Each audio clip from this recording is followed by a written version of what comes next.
Personne n'en parle.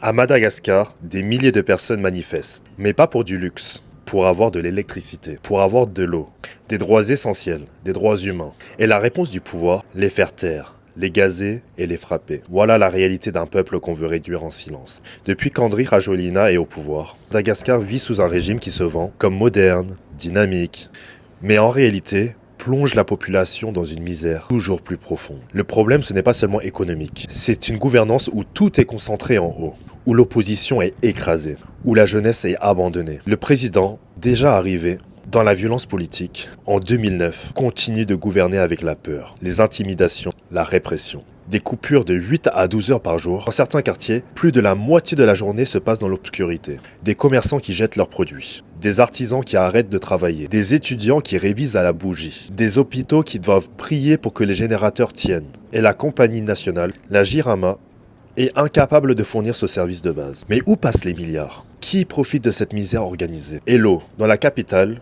Antananarivo, il y a des quartiers entiers où l'eau ne coule pas, où les fontaines publiques s'assèchent, où des familles doivent marcher des kilomètres pour remplir des bidons. Alors des millions de Malgaches en 2025 boivent de l'eau sale, improvisée, dangereuse pour la santé. C'est une honte. Pendant que l'eau et l'électricité disparaissent, le coût de la vie, lui, il explose. Les prix augmentent de façon exponentielle, mais le revenu moyen, lui, reste à 1 euro par jour. Pour manger, se déplacer, s'habiller, survivre. À ce rythme, c'est simple. La pauvreté devient une condamnation à vie. Une génération entière sacrifiée, enfermée dans une spirale sans issue. Et la jeunesse, elle est livrée à elle-même.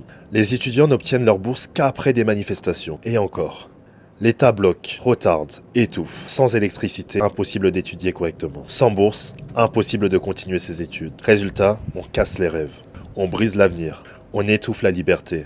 Parce qu'un peuple sans éducation, c'est un peuple qu'on peut manipuler. Alors le peuple descend dans la rue. Pas pour casser, pas pour piller, mais pour exiger le droit de vivre. Ce jeudi 25 septembre, ils voulaient se rassembler dans un jardin public. 2 des leaders ont été arrêtés et tabassés. Parce qu'ici, réclamer de l'eau et de l'électricité, c'est déjà être considéré comme un ennemi d'État. La stratégie du régime est claire. Frapper, intimider, c'est une question de liberté. Mais toi, as-tu vu ça aux infos? As-tu entendu un président occidental condamner ces violences? Silence radio. Les mêmes médias qui font la une sur d'autres crises ferment les yeux sur Madagascar. Si le peuple est réduit en silence, on sera cette voix. Par ce qui effraie ce régime, ce n'est pas le peuple dans la rue, c'est que le monde sache. C'est la pression médiatique. Et je ne vais pas seulement parler à distance. Je vais venir à Madagascar. Je vais être sur le terrain, avec vous, prêt pour montrer au monde la réalité que vous vivez. Alors si tu es étudiant, si tu es manifestant, ou si tu vis ces galères au quotidien, n'hésite pas à me contacter, raconter ton histoire. Parce qu'un peuple oublié, c'est un peuple condamné.